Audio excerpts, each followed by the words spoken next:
강남구 고급 아파트 거실의 대리석 바닥은 차갑게 빛나고 있었습니다. 그 위에 박수진은 무릎을 꿇은 채 고개를 숙이고 있었죠. 마음 평대 거실 한가운데 그녀는 마치 죄인처럼 그렇게 앉아 있었습니다. 앞쪽 소파에는 시어머니 김명희가 다리를 꼬고 앉아 차가운 눈빛으로 며느리를 내려다보고 있었어요. 옆에는 남편 강민준이 어색하게 고개를 돌린 채 창밖만 바라보고 있었습니다. 임신 3달 만에 애를 떨어뜨렸어. 3달을. 김명희의 목소리는 낮고 날카로웠습니다. 수진의 손이 치마 위에서 작게 떨렸어요. 대를 이을 손주를 못 낳는 며느리를 왜 우리 집에 두고 있어야 하는지 모르겠네요. 수진은 입술을 깨물었습니다. 3달 전 계단에서 미끄러져 아이를 잃었던 그날이 떠올랐어요. 병원에서 깨어났을 때 남편은 없었고 시어머니는 한마디만 던지고 갔었죠. 내가 얼마나 아들 장가 보내려고 돈을 썼는데 이게 뭐야? 민준이 작게 입을 열었습니다. 어머니, 그건 수진이 잘못이 아니잖아요. 뭐, 내가 지금 누구 편을 들고 있는 거니? 민준은 다시 입을 다물었습니다. 그의 손은 무릎 위에서 주먹을 쥐었다 폈다를 반복했어요. 하지만 결국 그는 아무 말도 하지 않았습니다. 김명희는 탁자 위에 놓인 서류를 수진 앞으로 밀었습니다. 이혼 서류였어요. 여기 도장 찍고 나가요. 위자료 같은 건 기대하지도 마. 수진은 천천히 고개를 들어 서류를 내려다봤습니다. 3달 전까지만 해도 이 집에서 손주 낳을 며느리로 대접받았던 자신이 떠올랐어요. 하지만 아이를 잃은 순간 그녀는 쓸모없는 존재가 되어버렸죠. 빨리 찍으라니까요. 시간 없어. 수지는 떨리는 손으로 도장을 집어들었습니다. 지난 3년의 시간이 주마등처럼 스쳐 지나갔어요.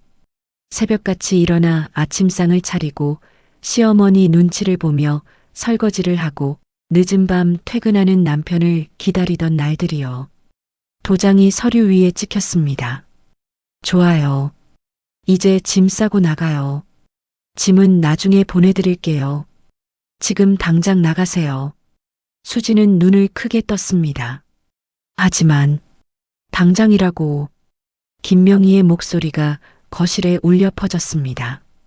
수지는 천천히 일어났어요. 다리가 후들거렸지만 꾹 참았습니다. 그녀는 현관으로 걸어가며 거실을 한번 둘러봤죠. 3년을 살았던 공간이었지만 이제는 남의 집이 되어버렸습니다.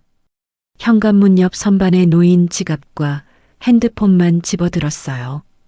코트도 입지 못한 채 그녀는 문을 열었습니다. 다시는 우리 앞에 나타나지 마요. 쾅! 뒤에서 문 닫히는 소리가 크게 들렸습니다. 복도는 조용했습니다. 수지는 엘리베이터를 타고 1층으로 내려갔어요. 아파트 로비를 나서자 차가운 바람이 얼굴을 때렸습니다. 11월 초의 날씨는 쌀쌀했죠. 그날 밤 수지는 역 근처 고시원에 방을 얻었습니다. 보증금 50만 원, 월세 30만 원짜리 2평 남짓한 방이었어요. 침대와 책상 그리고 작은 옷장 하나가 전부였죠. 수지는 침대에 앉아 텅 빈 방을 둘러봤습니다. 거울 속 자신의 얼굴이 보였어요. 창백하고 지쳐 보이는 얼굴이었습니다. 이제 어떻게 살아가지? 작게 중얼거린 그녀는 고개를 저었습니다. 아니, 어떻게든 살아야 했어요. 다음 날 아침 수지는 근처 편의점 앞에 붙은 구인 광고를 봤습니다. 알바 구함 마이너스 새벽 6시부터 오후 2시. 그녀는 망설이지 않고 편의점 문을 열고 들어갔어요. 알바 지원하러 왔습니다. 50대 점장 박철수는 수진을 위아래로 훑어봤습니다. 일해본 적 있어요? 없습니다. 하지만 열심히 하겠습니다. 점장은 잠시 생각하더니 고개를 끄덕였어요. 내일부터 나와요. 새벽 6시 정각. 감사합니다. 수지는 처음으로 작게 미소 지었습니다. 다음 날부터 그녀의 새로운 삶이 시작됐어요. 새벽 6시부터 오후 2시까지 편의점에서 일했습니다. 물건 진열하고 계산하고 청소하는 일이었죠. 허리는 아팠지만 그만둘 생각은 없었어요. 오후에는 근처 도서관으로 향했습니다. 책장 사이를 거닐던 그녀는 부동산 투자의 기초라는 책 한 권을 집어들었어요. 왠지 모르게 끌렸습니다. 그날부터 수지는 매일 도서관에서 부동산 관련 책을 읽기 시작했죠. 2주 후 편의점 단골 손님 한 명이 말을 걸어왔습니다. 여기서 일하는 거 처음 봐요. 새로 들어왔어요? 30대 남자는 부동산 중개인 이정훈이었습니다. 네, 얼마 안 됐어요. 요즘 부동산 경기가 좋아서 바쁘네요. 저는 중개사무소에서 일해요. 수진의 눈이 반짝였습니다. 혹시 공인중개사 자격증 따기 어려운가요? 열심히 하면 누구나 딸 수 있죠. 관심 있어요? 네, 공부하고 있어요. 이정우는 명함을 건네며 웃었습니다. 힘든 일 있으면 연락해요. 업계 이야기 들려줄게요. 석 달이 흘렀습니다.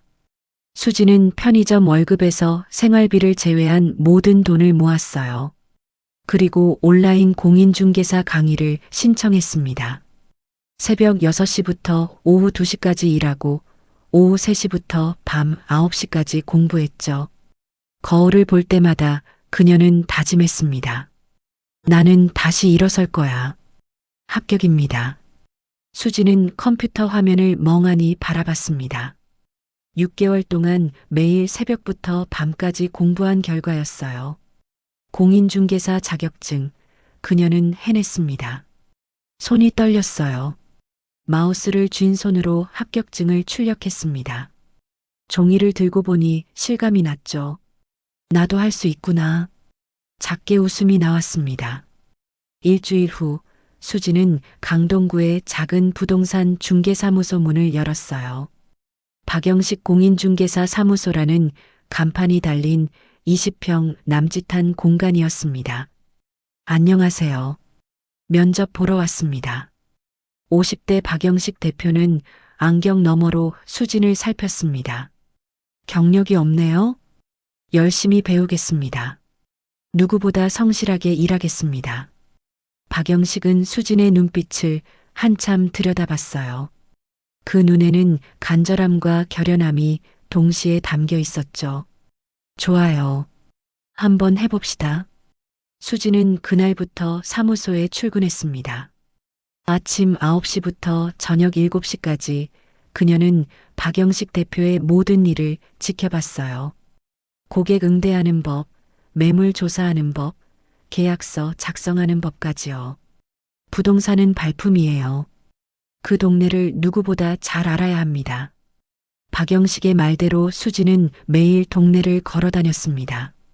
어느 건물이 비어 있는지, 어느 아파트 시세가 오르는지 모든 것을 노트에 적었어요. 퇴근 후에는 인터넷으로 부동산 시장을 공부했죠. 석 달이 흘렀습니다. 수지는 어느새 사무소에서 없어서는 안 될 사람이 됐어요. 그녀가 작성한 매물 분석 자료는 정확했고 고객 응대는 친절했습니다. 이번 달 계약 실적 1등은 수진 씨입니다. 박영식이 직원회의에서 발표했어요. 입사 3개월 만의 일이었습니다. 수지는 고개를 숙여 인사했죠. 감사합니다. 더 열심히 하겠습니다. 어느 화창한 오후였습니다. 사무소 문이 열리고 60대 신사 한 명이 들어왔어요. 단정한 양복에 고급스러운 시계를 찬 남자였습니다. 어서 오세요. 수진이 밝게 인사했습니다. 강남 일대 상가 매물을 찾고 있습니다. 네, 어떤 조건을 원하시나요? 남자는 차태준이라고 자신을 소개했어요. 그는 강남역 인근 대로변 상가 빌딩을 찾고 있었습니다. 며칠 시간을 주시면 자료를 준비해서 보여드리겠습니다. 좋습니다. 일주일 후에 다시 오죠. 수지는 그날부터 밤잠을 줄였습니다. 강남 일대 모든 상가 매물을 조사했어요. 시세, 임차인 현황, 주변 개발 계획까지 빠짐없이 정리했죠. 컴퓨터로 깔끔한 보고서를 만들었습니다. 일주일 후 차태준이 다시 사무소를 찾았어요. 자료 준비됐습니다. 수지는 30페이지 분량의 보고서를 내밀었습니다. 차태준은 첫 장을 넘기더니 눈빛이 달라졌어요. 이 정도 수준의 분석이라니. 보고서에는 단순한 매물 정보가 아니었습니다. 각 건물의 투자 가치, 예상 수익률, 리스크 요인까지 상세히 적혀 있었어요. 심지어 향후 5년간의 지역 개발 계획과 시세 전망까지 담겨 있었죠. 어떻게 이런 자료를 만들었습니까? 직접 현장을 다니며 조사했습니다. 구청 자료도 확인했고요. 차태준은 감탄했습니다. 그의 회사 직원들도 이 정도 보고서는 만들지 못했어요. 실례지만 성함이 박수진입니다. 수진. 차태준의 표정이 묘하게 변했습니다. 그는 수진의 얼굴을 유심히 살펴봤어요. 어딘가 낯익은 느낌이 들었죠. 혹시 부모님은? 어머니는 제가 어릴 때 돌아가셨습니다. 차태준의 눈빛이 흔들렸습니다. 그렇습니까? 좋은 자료 감사합니다. 검토해보고 연락드리겠습니다. 그는 서둘러 사무소를 나섰어요. 차에 오른 차태준은 조수석의 비서 한지영을 불렀습니다. 지영 씨, 박수진이라는 사람을 조사해 주세요. 네. 무슨 일이신가요? 가족관계, 출생 기록, 모든 걸 알아봐야 합니다. 한지영은 의아했지만 고개를 끄덕였습니다. 일주일이 흘렀어요. 한지영은 두꺼운 파일을 차태준에게 건넸습니다. 회장님, 조사 결과입니다. 차태준은 파일을 펼쳤습니다. 첫 장에는 수진의 가족관계 증명서가 있었어요. 그는 손가락으로 한 줄을 짚었습니다. 부박정우, 모 차민경. 차민경. 그는 오래전 기억을 떠올렸습니다. 동생 차태민이 사랑했던 여자의 이름이었어요. 회장님, 차민경 씨는 28년 전 교통사고로 사망했습니다. 딸 박수진을 남기고요. 차태준의 손이 떨렸습니다. 박수진의 나이는 28살입니다. 태민이가 세상을 떠난 게 29년 전이었지. 차태준은 천천히 파일을 넘겼어요. 수진의 아버지 박정우는 아내가 죽은 후 재혼했습니다. 그리고 어린 수진을 외가에 맡긴 채 연락을 끊었죠. 외할머니마저 돌아가신 후에는 혼자 살았네요. 한지영이 조용히 말했습니다. 차태준은 눈을 감았어요. 자신의 조카딸이 이렇게 가까이 있었다니. 동생 태민이 그토록 사랑했던 민경의 딸이. 그 아이가 우리 핏줄이었어. 차태준의 눈가가 붉어졌습니다. 조카딸을 찾았다는 기쁨과 그동안 홀로 고생한 수진에 대한 미안함이 동시에 밀려왔어요. 회장님, 어떻게 하시겠습니까? 차태준은 파일을 덮었습니다. 만나야죠. 하지만 조심스럽게, 천천히요. 그는 창밖을 바라봤습니다. 하늘이 유난히 맑았어요. 태민아, 내 딸을 찾았어. 늦어서 미안하다. 작게 중얼거린 그의 목소리는 떨리고 있었습니다. 고급 레스토랑 라 페르레 샹들리에가 은은하게 빛나고 있었습니다. 차태준은 창가 자리에 앉아 수진을 기다렸어요. 테이블 위에는 오래된 사진 한 장이 놓여 있었습니다. 회장님, 박수진 씨가 도착하셨습니다. 웨이터의 안내를 받으며 수진이 들어왔어요. 그녀는 깔끔한 블라우스에 검은색 바지를 입고 있었습니다. 고급 레스토랑은 처음이라 긴장한 기색이 역력했죠. 앉으세요. 수진은 조심스럽게 자리에 앉았습니다. 갑자기 연락 주셔서 놀랐습니다. 상가 계약건인가요? 차태준은 잠시 망설이다 천천히 입을 열었어요. 아닙니다. 오늘은 다른 이야기를 하려고 불렀습니다. 그는 테이블 위에 사진을 수진 쪽으로 밀었습니다. 흑백 사진 속에는 젊은 여자가 환하게 웃고 있었어요. 수진은 사진을 집어들었습니다. 순간 숨이 멎는 것 같았죠. 이분은 당신 어머니 차민경입니다. 수진의 손이 떨렸어요. 어머니의 젊은 시절 사진은 처음 보는 것이었습니다. 어떻게 이걸 가지고 계세요? 차태주는 깊게 숨을 들이쉬었습니다. 제 동생 차태민이 민경 씨를 사랑했습니다. 당신은 그 둘 사이에서 태어난 딸이고요. 무슨 말씀이신지.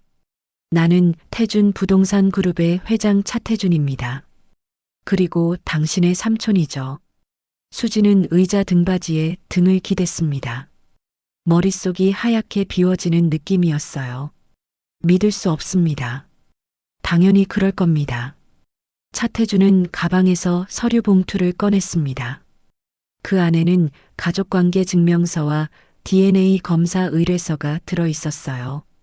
일주일 전 당신이 마신 커피잔에서 DNA 샘플을 채취했습니다. 결과가 나왔어요. 수지는 떨리는 손으로 서류를 펼쳤습니다. 친족관계 확률 99.9%라는 문구가 눈에 들어왔죠. 이게 진짜인가요? 진짜입니다. 수진 씨. 수진의 눈에서 눈물이 흘러내렸어요. 28년 동안 혼자였습니다. 외할머니마저 돌아가신 후로는 정말 세상에 혈육이 없다고 믿었죠. 왜? 이제야 나타나신 거예요?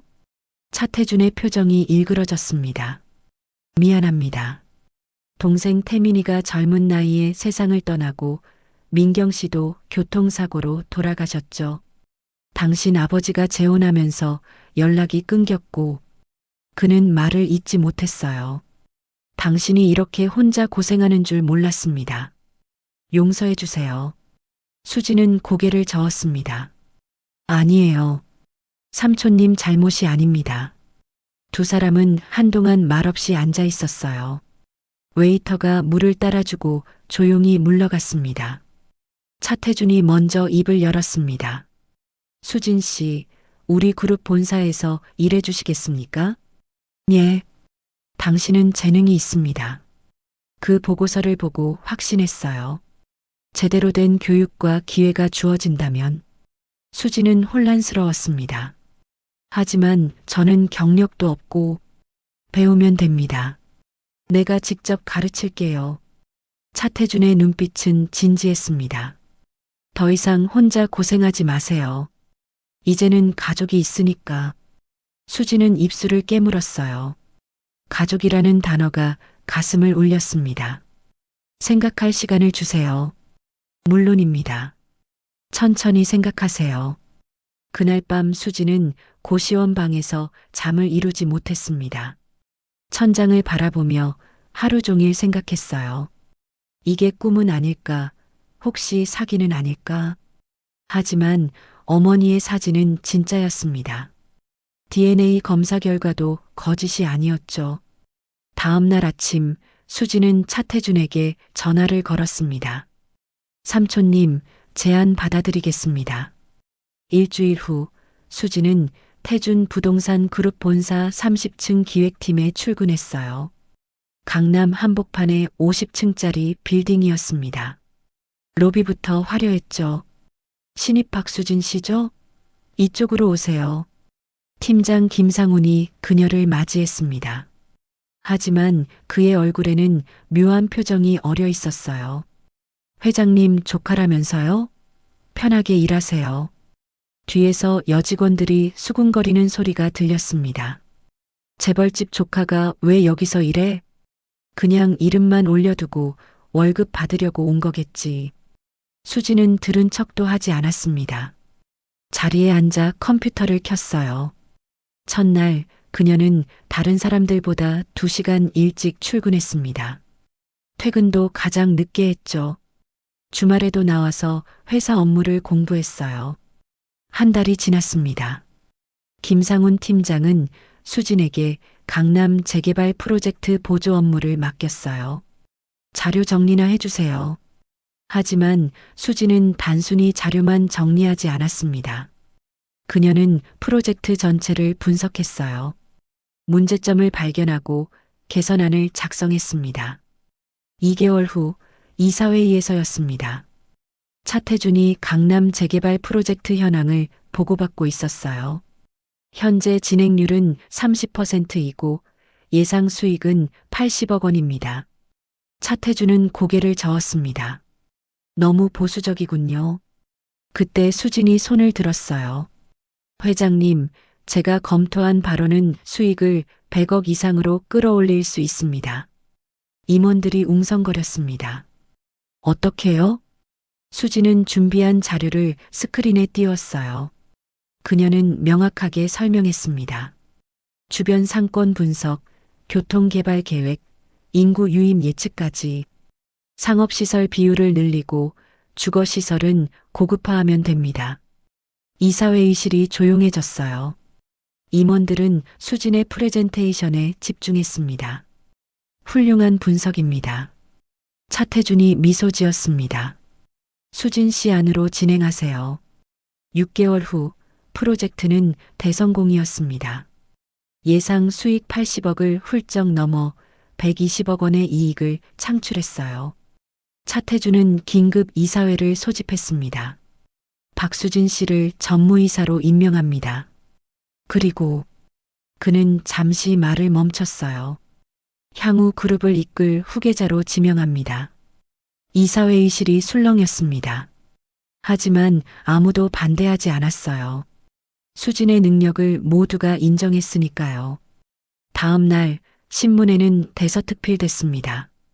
28세 여성 전무, 재계 최연소 임원 탄생. 수진은 신문을 보며 씁쓸하게 웃었습니다. 3년 전 쫓겨났던 그 집이 떠올랐어요.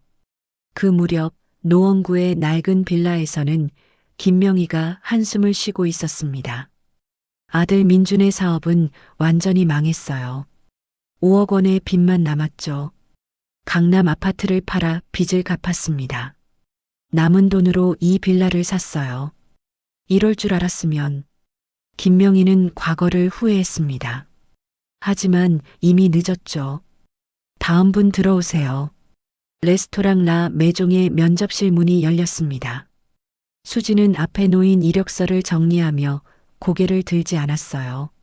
옆에 앉은 총지배인 최성민이 먼저 입을 열었죠. 청소 담당 지원자시죠? 앉으세요. 발소리가 들렸습니다. 누군가 조심스럽게 의자를 당기는 소리도 들렸어요. 수진은 천천히 고개를 들었습니다. 순간 시간이 멈춘 것 같았어요. 앞에 앉은 여자는 김명희였습니다. 수진의 전 시어머니, 3년 전 그녀를 집 밖으로 내쫓았던 바로 그 사람이었죠. 김명희도 수진을 알아봤습니다. 그녀의 얼굴이 하얗게 질렸어요. 손에 들고 있던 가방이 바닥에 떨어졌습니다. 김명희의 목소리는 떨렸습니다. 수진은 아무 표정 없이 그녀를 바라봤어요. 마치 처음 보는 사람을 대하듯 냉정했죠. 이력서 주세요. 수진이 손을 내밀었습니다. 김명희는 떨리는 손으로 이력서를 건넸어요. 종이가 바들바들 떨리고 있었습니다. 수진은 이력서를 천천히 펼쳐 읽었어요. 김명희, 55세, 최종 학력 고졸, 경력사항 없음. 최근 3개월간 7곳의 일자리에 지원했다가 모두 떨어졌다는 메모도 있었습니다. 경력이 전혀 없으시네요. 수진의 목소리는 차가웠습니다. 네, 그렇습니다. 김명희는 고개를 푹 숙였어요. 한때 며느리를 내려다보며 온갖 구박을 하던 그 모습은 어디에도 없었습니다. 최성민 총지배인이 옆에서 질문했어요. 청소 일을 해보신 적 있나요? 없습니다. 하지만 배우겠습니다. 나이가 많으신데 체력적으로 괜찮으시겠어요? 새벽 5시 출근입니다. 김명희는 재빨리 대답했습니다. 괜찮습니다. 할 수 있습니다. 그녀의 목소리에는 절박함이 묻어났어요. 수지는 김명희를 가만히 응시했습니다. 3년 전 그날이 떠올랐죠. 강남 아파트 거실에 무릎 꿇고 앉아있던 자신.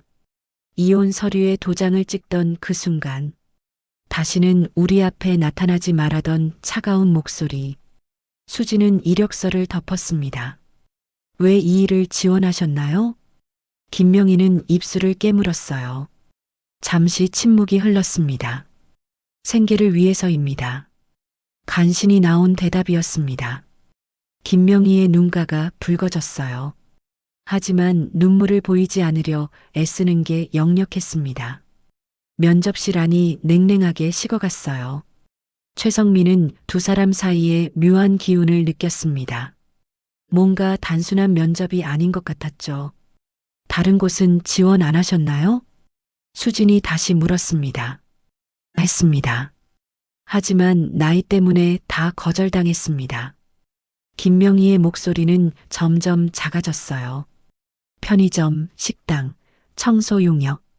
갈 수 있는 곳은 다 갔습니다. 수지는 펜으로 책상을 톡톡 두드렸습니다. 규칙적인 소리가 면접실에 울렸어요.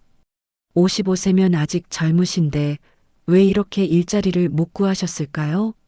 날카로운 질문이었습니다. 김명희는 고개를 더 깊이 숙였어요. 제가 부족해서입니다. 구체적으로 말씀해 주세요. 김명희의 손이 무릎 위에서 떨렸습니다. 그녀는 입을 열었다 다물기를 반복했어요. 경력이 없고 배운 것도 없고 할 줄 아는 것도 없습니다. 목소리가 잠겼습니다. 한때 강남 아파트에 살며 며느리를 부려먹던 자신이 떠올랐죠. 그때는 몰랐어요. 일에서 돈 버는 게 이렇게 어려운 일인지. 수지는 김명희를 계속 바라봤습니다. 감정을 드러내지 않으려 애썼지만 가슴속은 복잡했어요. 복수하고 싶은 마음과 측은한 마음이 동시에 밀려왔습니다. 우리 레스토랑은 일이 힘듭니다.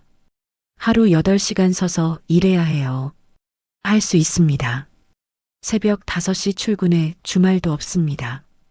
괜찮습니다. 김명희는 간절하게 대답했어요. 이제는 선택의 여지가 없었습니다.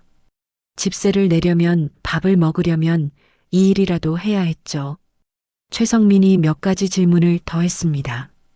하지만 김명희의 대답은 계속 불안했어요. 경험도 없고 자신감도 없었으니까요. 다 됐습니다. 나가보세요. 최성민이 말했습니다. 김명희는 일어서려다 다시 주저앉았어요. 그녀는 떨리는 목소리로 말했습니다. 제발 한 번만 기회를 주십시오. 수지는 무표정하게 앉아 있었습니다. 저 정말 열심히 하겠습니다. 누구보다 일찍 나와서. 김명희의 목소리가 점점 커졌어요. 하지만 수지는 아무 대답도 하지 않았습니다. 김명희는 결국 의자에서 일어났습니다. 그리고 면접관석 앞으로 걸어왔어요. 최성민이 놀라 일어서려는 순간이었습니다. 김명희가 무릎을 꿇었습니다. 그녀는 두 손을 바닥에 짚고 깊게 절을 했어요. 제발 부탁드립니다. 면접실이 조용해졌습니다. 최성민은 당황한 표정으로 수진을 쳐다봤어요. 하지만 수진은 움직이지 않았습니다. 그저 무릎 꿇은 김명희를 내려다볼 뿐이었죠. 3년 전 그날이 생생했습니다. 강남 아파트 거실 대리석 바닥. 자신도 저렇게 무릎을 꿇고 있었어요. 이혼 서류 앞에서, 시어머니 앞에서. 다시는 우리 앞에 나타나지 마. 그때 들었던 그 말이 귓가에 맴돌았습니다. 수지는 천천히 입을 열었어요. 일어나세요. 김명희는 고개를 들지 못했습니다. 일어나라고 했습니다. 수진의 목소리는 단호했어요. 김명희는 떨리는 몸을 일으켰습니다. 일주일 후에 결과를 통보하겠습니다. 나가보세요. 감사합니다. 감사합니다. 김명희는 허리를 굽신거리며 면접실을 나갔어요. 문이 닫히자 최성민이 조심스럽게 물었습니다. 전무님, 저분을 아시나요? 수지는 대답하지 않았습니다. 그녀는 창밖을 바라봤어요. 서울 시내가 한눈에 내려다 보였죠. 3년 전 쫓겨나던 그날의 자신이 떠올랐습니다. 맨몸으로 거리에 나섰던 그날, 고시원 방에서 울던 그날, 그리고 지금의 자신. 수진의 손이 책상 위에서 가만히 떨렸습니다. 수진은 사무실 창가에 서서 밤하늘을 바라봤습니다. 서울의 불빛들이 반짝이고 있었어요. 하지만 그녀의 마음은 어두웠죠. 책상 위에는 김명희의 이력서가 놓여 있었습니다. 수진은 그것을 집어들었어요. 김명희, 55세라는 글자가 눈에 들어왔습니다.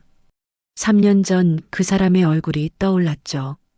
차갑고 오만했던 시어머니, 며느리를 하인처럼 부리던 그 사람. 문득 오늘 무릎 꿇고 절하던 모습이 겹쳐졌어요.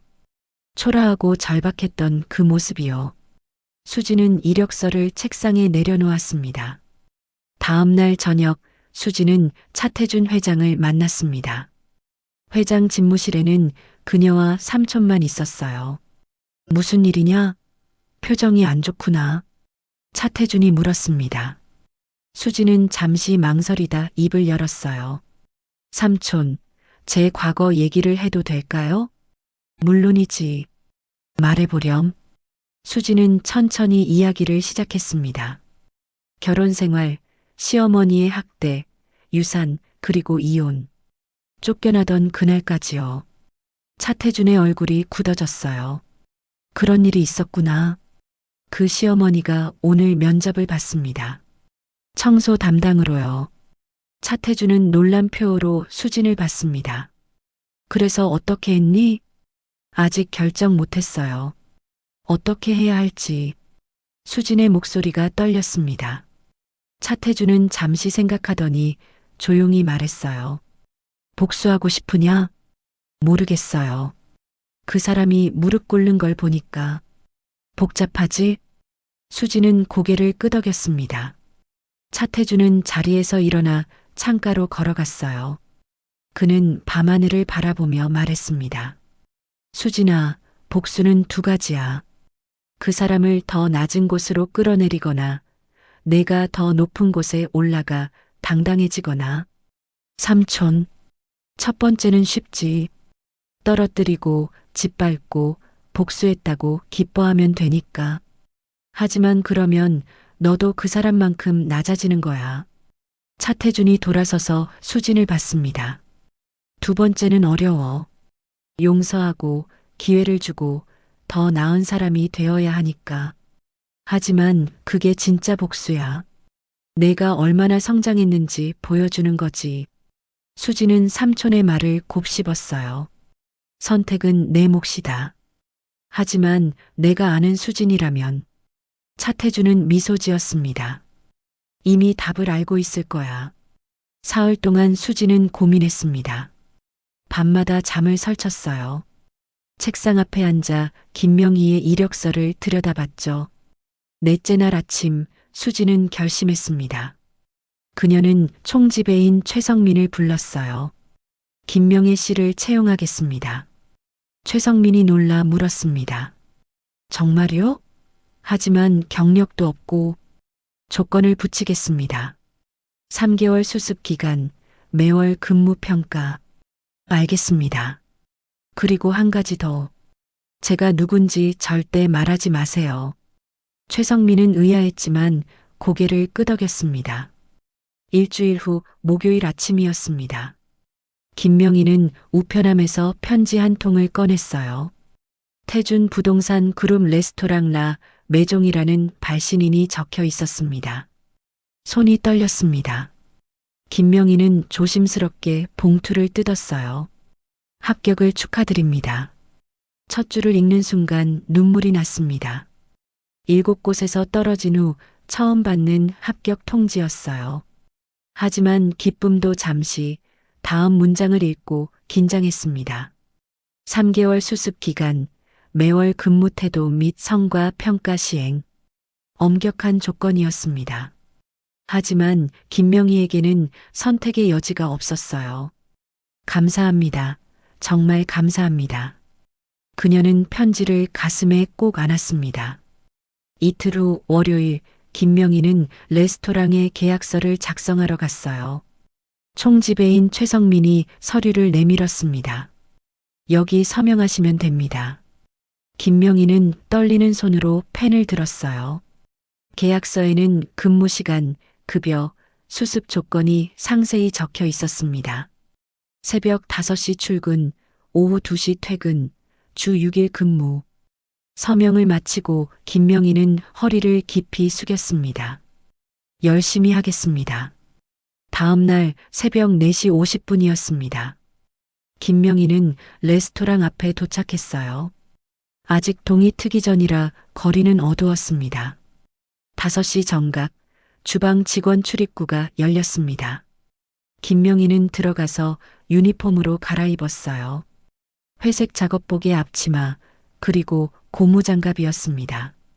신입이시죠? 저는 주방장 김대식입니다. 50대 남자가 인사했습니다. 김명희입니다. 잘 부탁드립니다. 화장실 청소부터 시작하세요. 도구는 저쪽에 있어요. 김명희는 청소 도구를 들고 화장실로 향했습니다. 대리석 바닥, 금색 수도꼭지, 고급스러운 인테리어. 한때 자신이 다니던 레스토랑과 비슷했어요. 하지만 지금은 청소하는 사람이 됐습니다. 김명희는 무릎을 꿇고 변기를 닦기 시작했어요. 허리가 아팠지만 참았습니다. 손에서 세제 냄새가 났지만 개의치 않았죠. 1시간 후 홀 바닥 청소로 넘어갔습니다. 넓은 홀을 걸레질하며 땀이 흘렀어요. 접은 첫날인데 벌써 땀 뻘뻘 흘리네. 주방에서 20대 웨이터 정수아가 속삭였습니다. 나이 드신 분이 고생 많으시다. 주방장 김대식이 대답했어요. 55세면 우리 어머니 나이잖아. 힘들겠다. 김명희는 그 소리를 듣지 못한 척했습니다. 그저 묵묵히 청소를 계속했어요. 오후 2시 퇴근 시간이 됐습니다. 김명희는 탈의실에서 옷을 갈아입으며 거울을 봤어요. 지친 얼굴이 비쳤습니다. 하지만 포기할 수 없었습니다. 이게 마지막 기회니까요. 그 시각 강남의 한 카페에서였습니다. 강민주는 전 직장 후배 이승현을 만나고 있었어요. 형, 들었어요? 형수님 소식. 수진이? 무슨 소식? 재벌 그룹 전무래요. 태준 부동산 그룹. 민준의 손에서 커피잔이 떨어질 뻔했습니다. 뭐라고? 신문에도 났던데. 28세 최연소 여성 전무. 회장 조카래요. 민준은 얼어붙었어요. 수진이 재벌 조카였다니. 그럴 리가. 그는 급히 스마트폰을 꺼냈습니다. 검색창에 박수진 전무를 쳤어요. 기사가 쏟아졌습니다. 사진 속 수진은 당당하고 세련된 모습이었어요. 3년 전 자신이 알던 그 여자가 아니었습니다. 민주는 의자에 주저앉았습니다. 내가 뭔 짓을 한 거야? 다음 날 오전 민주는 태준 부동산 그룹 본사로 향했어요. 강남 한복판의 50층 빌딩. 로비부터 압도당했습니다. 전무님을 만나러 왔습니다. 1층 안내 데스크 직원이 물었습니다. 예약 있으신가요? 없는데 꼭 만나야 합니다. 죄송하지만 예약 없이는 면회가 불가능합니다. 제발이요. 5분만이라도. 경비가 다가왔어요. 손님 계속 이러시면 밖으로 모셔드려야 합니다. 민주는 로비 소파에 주저앉았습니다. 오후 6시까지 기다렸지만 수지는 나타나지 않았어요. 결국 그는 빈손으로 돌아갔습니다. 2주가 흘렀습니다. 김명희는 단 하루도 빠지지 않고 새벽 5시에 출근했어요. 다른 직원들보다 항상 10분 일찍 도착했습니다. 청소는 꼼꼼했어요. 화장실 구석구석, 홀 바닥 틈새, 주방 환풍구까지, 아무도 신경 쓰지 않는 곳까지 깨끗이 닦았죠. 김 선생님, 일 정말 깔끔하게 하시네요. 주방장 김대식이 엄지를 치켜 세웠습니다. 감사합니다. 당연히 해야 할 일인걸요. 김명희는 허리를 숙여 인사했어요. 웨이터 정수아도 처음과는 달리 친근하게 대했습니다. 힘들지 않으세요? 괜찮아요. 일할 수 있다는 게 감사하죠. 동료들은 점차 김명희를 인정하기 시작했어요. 나이도 많은데 불평 한마디 없이 묵묵히 일하는 모습이 인상적이었으니까요. 어느 화요일 오전 11시였습니다. 주방에서 요리를 준비하던 중이었어요. 갑자기 가스레인지에서 불길이 치솟았습니다. 불이야. 젊은 조리사가 소리쳤어요. 프라이팬의 기름에 불이 붙은 것이었습니다. 직원들이 당황해서 우왕좌왕했죠. 김명희가 재빨리 달려왔습니다. 벽에 걸린 소화기를 집어들었어요. 안전핀을 뽑고 불길을 향해 분사했습니다. 싸아 마이너스. 하얀 분말이 퍼지며 불길이 잡혔습니다. 10초도 안 걸렸어요. 주방이 조용해졌습니다. 직원들은 멍하니 김명희를 바라봤어요. 괜찮으신가요? 다친 데 없어요? 김명희가 조리사에게 물었습니다. 네. 감사합니다. 주방장 김대식이 다가왔어요. 김 선생님 덕분에 큰일 날 뻔한 걸 막았습니다. 아니에요.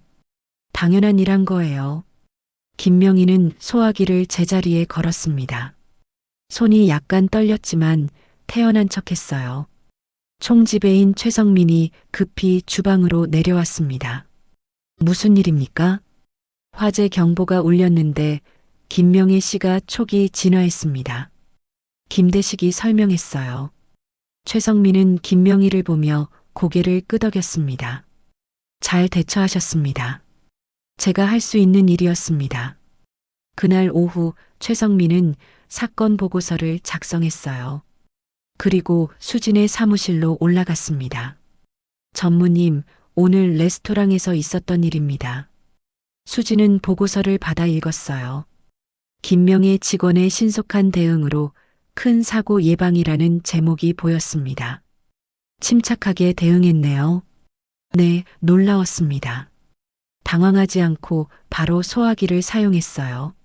수진은 보고서를 책상에 내려놓았습니다. 근무일지도 가져오세요. 네, 바로 가져오겠습니다. 10분 후 최성민이 두꺼운 파일을 들고 왔어요. 김명희의 2주간 근무 기록이었습니다. 수진은 천천히 페이지를 넘겼습니다. 출근 시간, 퇴근 시간, 업무 내용이 빼곡히 적혀 있었어요. 4시 50분 출근, 오후 2시 30분 퇴근. 4시 55분 출근, 오후 2시 25분 퇴근. 김명희는 항상 정시보다 일찍 왔고 늦게 떠났습니다. 청소 체크리스트도 완벽했어요. 수지는 파일을 덮었습니다. 알겠습니다. 돌아가세요. 한 달이 흘렀습니다. 김명희는 여전히 성실하게 일했어요. 몸은 힘들었지만 마음은 평온했습니다.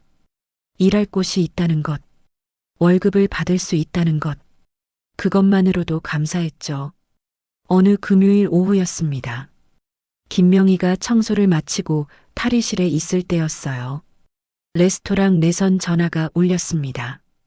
김명희 씨, 전화 왔어요. 정수아가 불렀습니다. 네, 지금 갑니다. 김명희는 수화기를 들었어요.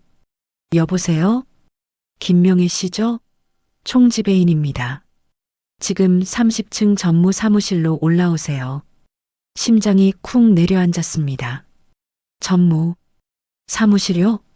네, 바로 올라오세요. 전화가 끊겼어요. 김명희는 손이 떨렸습니다. 뭔가 잘못했나? 해고되는 건가? 불안한 마음에 거울을 봤어요. 유니폼을 깨끗이 정돈하고 머리를 매만졌습니다. 30층 엘리베이터 앞에서 김명희는 숨을 골랐어요.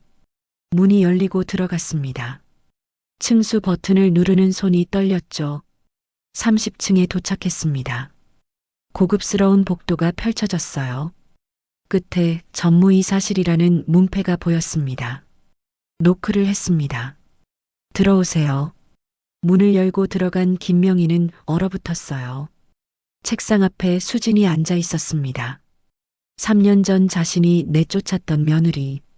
지금은 이 회사의 전무가 된 그 사람이요. 앉으세요.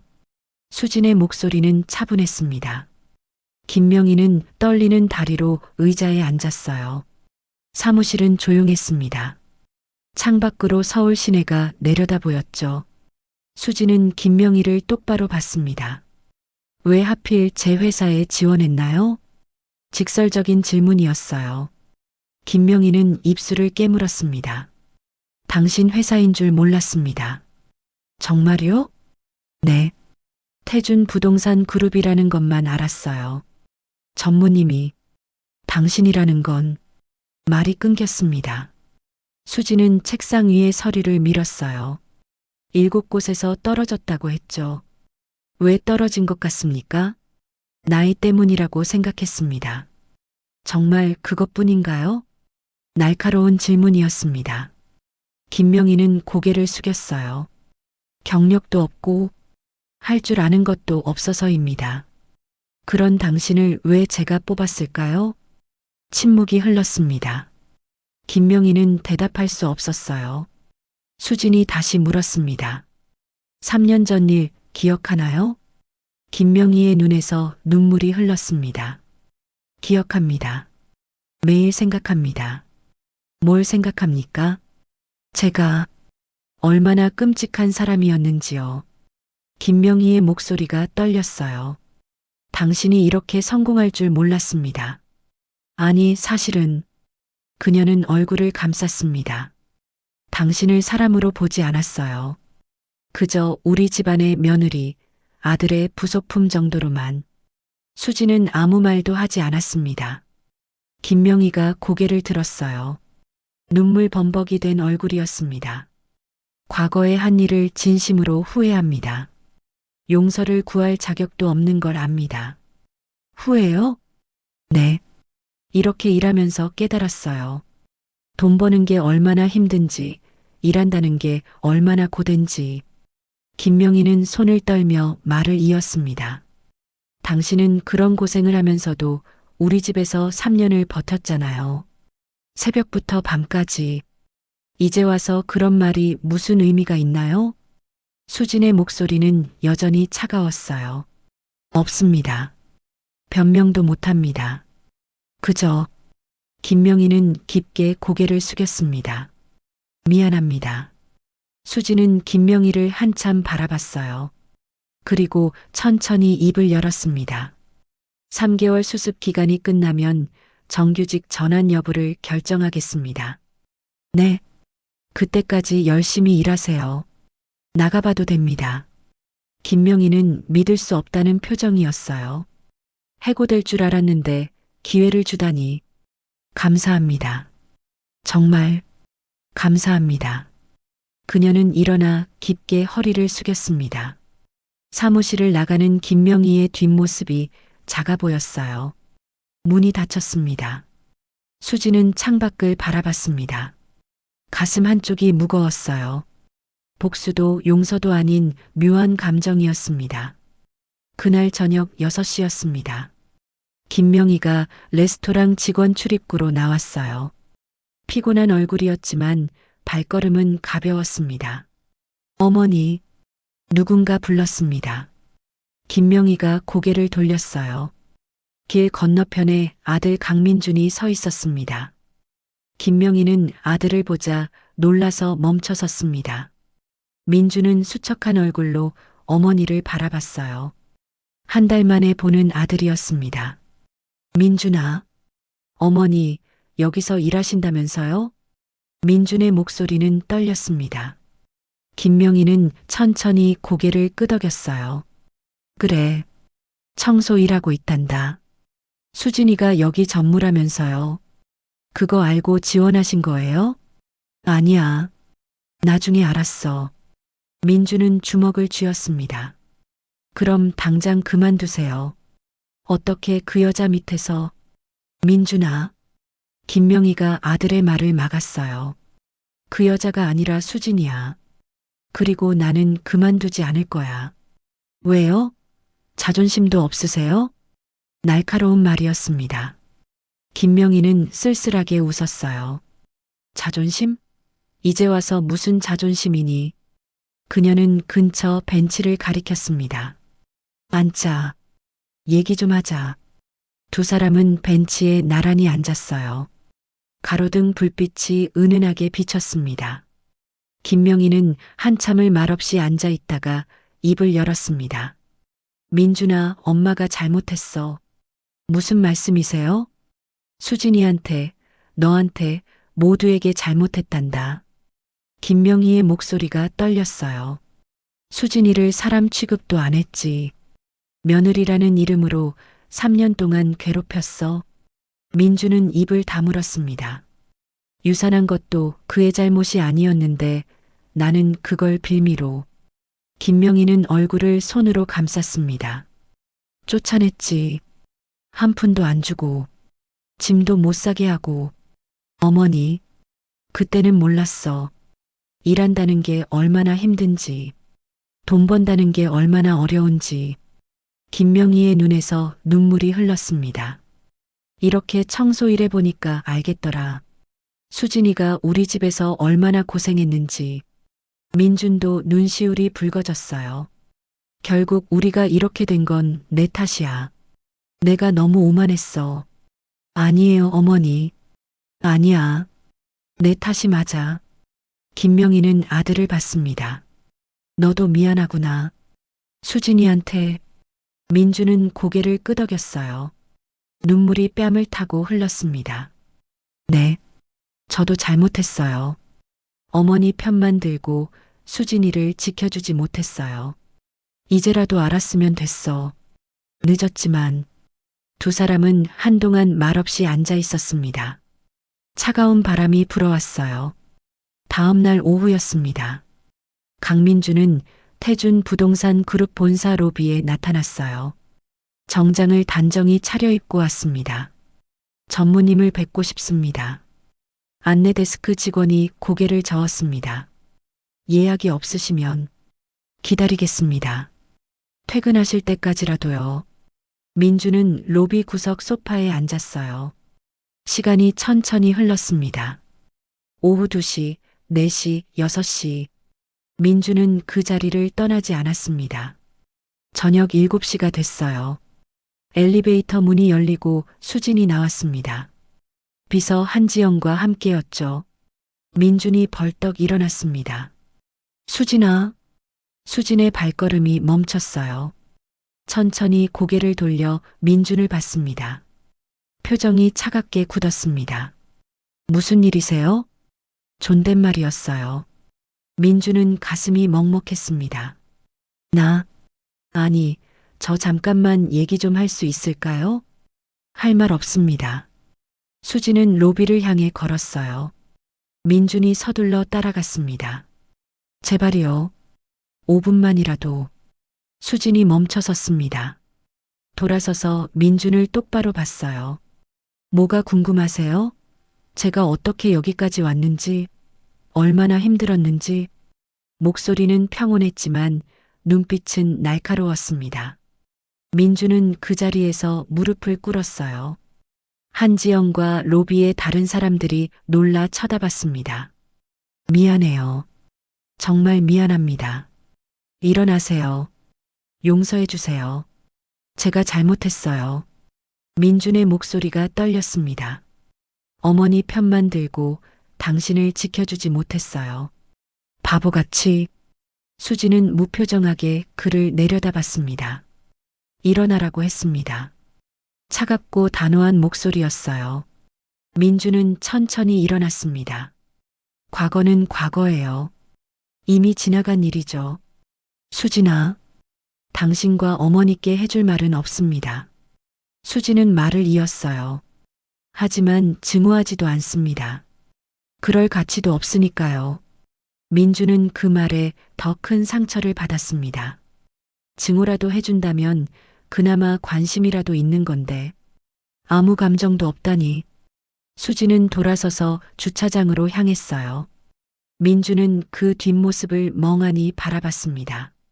한지영이 조용히 다가왔습니다. 돌아가시는 게 좋겠어요. 민주는 고개를 떨구고 로비를 나갔습니다. 3개월이 흘렀습니다. 김명희의 수습 기간이 끝나는 날이었어요. 오후 1시 김명희는 총지배인 최성민에게 불려갔습니다. 30층으로 올라가세요. 전무님이 부르십니다. 김명희의 가슴이 쿵 내려앉았어요. 오늘이 마지막 날인가? 정규직 전환이 안 되는 건가? 엘리베이터를 타고 30층에 올라갔습니다. 사무실 문을 노크했어요. 들어오세요. 수지는 책상 앞에 앉아 있었습니다. 앞에는 서류 2뭉치가 놓여 있었어요. 앉으세요. 김명희는 조심스럽게 의자에 앉았습니다. 수지는 첫 번째 서류를 밀었어요. 정규직 전환 계약서입니다. 김명희의 눈이 커졌습니다. 정말요? 3개월 동안 성실하게 일했습니다. 동료들 평가도 좋았고요. 수지는 두 번째 서류를 내밀었습니다. 그리고 이건 승진 제안서입니다. 승진이요? 레스토랑 운영 매니저. 청소팀을 포함해 전체 관리 업무를 맡게 됩니다. 김명희는 믿을 수 없다는 표정이었어요. 청소 담당에서 매니저로요? 왜 저한테 이런 기회를? 일 잘하는 사람을 내칠 이유가 없으니까요. 수진의 목소리는 담담했습니다. 당신은 능력이 있어요. 3개월 동안 지켜봤습니다. 책임감 있고 꼼꼼하고 성실하죠. 김명희의 눈에서 눈물이 흘렀습니다. 감사합니다. 정말 목이 메어 말을 잇지 못했어요. 그동안 쌓였던 감정이 한꺼번에 터져 나왔습니다. 미안합니다. 정말 미안합니다. 김명희는 책상에 엎드려 울었습니다. 3년 전 일 평생 후회할 거예요. 당신한테 한 짓을. 수지는 조용히 김명희를 바라봤어요. 더 이상 미움도 원망도 없었습니다. 그만 우세요. 용서해 주세요. 제발. 과거는 과거로 남겨두고 앞으로를 봐요. 수진이 천천히 말했습니다. 저도 이제 놓아줄 겁니다. 증오도 복수도. 김명희는 고개를 들었어요. 눈물 범벅인 얼굴로 수진을 봤습니다. 당신은 성장했어요. 혼자 힘으로 일어섰고 성공했죠. 수진은 창밖을 바라봤습니다. 이제 당신도 새로 시작하세요. 과거에 묶여있지 말고요. 김명희는 고개를 끄덕였어요. 감사합니다. 실망시키지 않겠습니다. 알아요. 그럴 거라고 믿습니다. 김명희가 사무실을 나갔습니다. 수지는 혼자 남아 깊게 숨을 들이쉬었어요. 무거운 짐을 내려놓은 것 같았습니다. 가슴이 한결 가벼워졌죠. 이제 정말 끝이네. 그녀는 작게 중얼거렸습니다. 태준 부동산 그룹 부회장의 박수진 전무 임명. 신문 일면을 장식한 기사였습니다. 수진의 사진이 크게 실렸어요. 당당하고 자신감 넘치는 모습이었죠. 6개월이 흘렀습니다. 수진은 차태준 회장의 공식 후계자가 됐어요. 만 29세의 나이에 부회장 직함을 달았습니다. 축하합니다, 부회장님. 임원들이 박수를 쳤어요. 수진은 고개를 숙여 인사했습니다. 최선을 다하겠습니다. 그녀가 맡은 해외 프로젝트는 대성공이었습니다. 베트남 호치민 복합개발 사업이 완료됐어요. 예상 수익을 50% 초과 달성했죠. 태준 부동산 그룹은 업계 1위로 올라섰습니다. 경쟁사들을 모두 제쳤어요. 같은 시각 강남의 레스토랑 라 매종에서는 직원 회의가 열리고 있었습니다. 운영 매니저 김명희가 앞에 서 있었어요. 이번 달 고객 만족도가 98%를 기록했습니다. 박수가 터져 나왔습니다. 김명희는 환하게 웃었어요. 모두 여러분 덕분입니다. 감사합니다. 그녀는 6개월 동안 레스토랑을 완전히 바꿔놨어요. 직원 관리, 재고, 관리, 서비스 품질까지 모든 부분을 개선했습니다. 주방장 김대식이 손을 들었어요. 매니저님 덕분에 주방도 훨씬 효율적이 됐습니다. 웨이터 정수아도 거들었습니다. 손님들도 매니저님 칭찬 많이 하세요. 김명희는 겸손하게 고개를 저었어요. 아니에요. 다 함께 만든 결과죠. 한 달 후였습니다. 레스토랑에 특별한 소식이 날아왔어요. 미슐랭 가이드 등재. 직원들이 환호했습니다. 라 매종이 미슐랭 가이드에 이름을 올린 것이었어요. 서울에서도 손꼽히는 레스토랑이 된 거죠. 총지배인 최성민이 김명희의 손을 잡았습니다. 매니저님 덕분입니다. 정말 대단하세요. 감사합니다. 모두의 노력이었어요. 그날 저녁 김명희는 집으로 돌아가는 길에 핸드폰을 꺼냈어요. 아들 민준에게 전화를 걸었습니다. 민준아, 엄마야. 네, 어머니. 무슨 일이세요? 미슐랭 가이드에 올랐단다. 우리 레스토랑이. 정말요? 축하드려요, 어머니. 민준의 목소리가 밝았습니다. 그는 요즘 중소기업 격리부에서 일하고 있었어요. 화려하지는 않지만 성실하게 일했죠. 너도 잘하고 있지? 네, 열심히 하고 있어요. 회사에서 인정받고 있습니다. 잘했어. 그렇게 계속해. 네, 어머니. 그리고 민준이 잠시 말을 멈췄습니다. 수진이한테 더 이상 연락 안 할게요. 이제 정말 놓아줄게요. 김명희는 고개를 끄덕였어요. 그래. 그게 서로를 위한 거야. 며칠 후 금요일이었습니다. 차태준 회장이 수진과 김명희를 함께 저녁 식사에 초대했어요. 고급 일식당 개인실이었습니다. 두 분 다 와주셔서 감사합니다. 차태준이 미소 지으며 말했습니다. 수진과 김명희가 마주 앉았어요. 이제는 어색하지 않았습니다. 수진이는 부회장이 됐고 김 매니저는 레스토랑을 미슐랭 가이드에 올렸군요. 과분한 평가입니다. 두 사람이 동시에 대답했어요. 그러고는 서로를 보며 작게 웃었습니다. 차태준은 흐뭇하게 두 사람을 바라봤어요. 서로를 용서하고 새로 시작한 두 사람이 자랑스럽습니다. 삼촌님 덕분입니다. 수진이 말했습니다. 아니야. 너희 둘의 선택이었어. 차태준은 잔을 들었어요. 과거를 딛고 일어선 용기에 건배합시다. 세 사람의 잔이 부딪혔습니다. 맑은 소리가 울렸어요. 식사가 끝난 후 김명희가 조심스럽게 입을 열었습니다. 부회장님, 한 가지 물어봐도 될까요? 네, 말씀하세요. 왜 저를 용서하셨나요? 그리고 기회를 주셨는지. 수지는 잠시 생각했습니다. 처음엔 저도 몰랐어요. 복수하고 싶은지, 용서하고 싶은지. 그녀는 창밖을 바라봤어요. 하지만 깨달았어요. 복수는 상대를 망가뜨리는 게 아니라 무엇인가요? 나 자신이 더 나은 사람이 되는 거였어요. 김명희는 고개를 끄덕였습니다. 눈가가 촉촉해졌어요. 당신 덕분에 저도 새로운 삶을 살고 있습니다. 아니에요. 스스로 노력하신 거예요.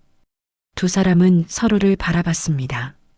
이제는 미움도 원망도 없었어요. 그저 서로의 성장을 인정하는 눈빛이었습니다. 12월이 찾아왔습니다.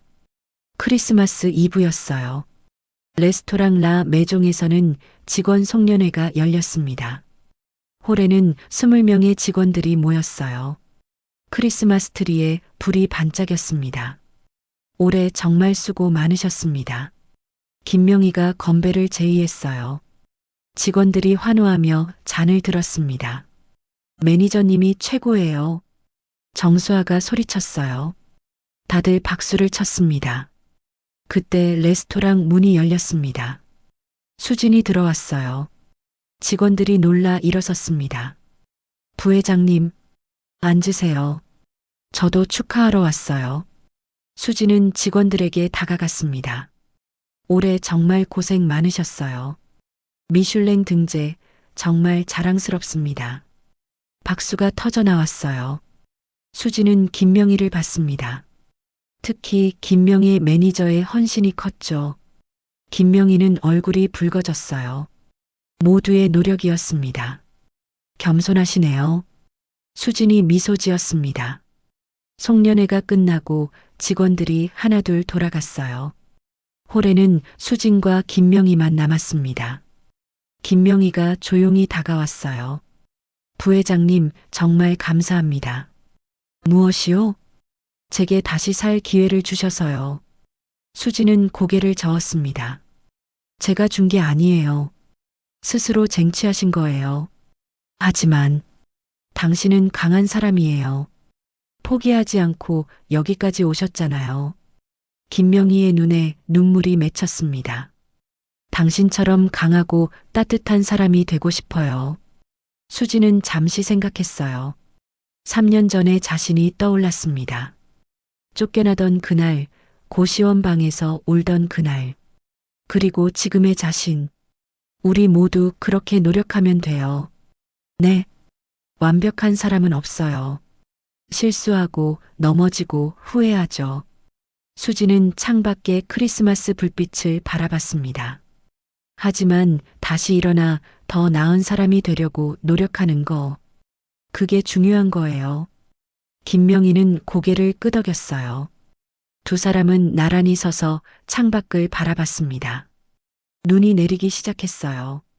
하얀 눈송이가 거리를 덮었습니다. 새해에는 더 좋은 일만 있을 거예요. 수진이 말했습니다. 부회장님도요. 고마워요. 두 사람은 처음으로 서로를 이해하는 눈빛을 교환했습니다. 과거의 상처는 이제 아물고 있었어요.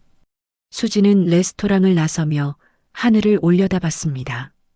눈이 얼굴에 닿았어요. 차갑지만 기분 좋은 감촉이었죠. 복수는 성공이 아니었어. 그녀는 작게 중얼거렸습니다. 그 과정에서 더 나은 사람이 되는 것. 그게 진짜 복수였구나. 차에 오른 수지는 백미러로 레스토랑을 봤어요. 따뜻한 불빛이 새어나오고 있었습니다. 그 안에서 김명희가 마지막 정리를 하고 있었죠. 한때 자신을 괴롭혔던 그 사람. 이제는 각자의 자리에서 최선을 다하는 사람. 수지는 시동을 걸었습니다. 차가 천천히 움직였어요. 눈 내리는 서울거리. 크리스마스 불빛이 반짝이는 밤. 수지는 처음으로 진심으로 웃었습니다. 이제는 정말 자유로웠어요. 과거의 상처에서, 증오에서, 모든 것에서 새로운 시작이야. 그녀의 차는 밤거리를 달렸습니다. 눈송이가 하늘에서 내려와 새로운 세상을 덮고 있었어요.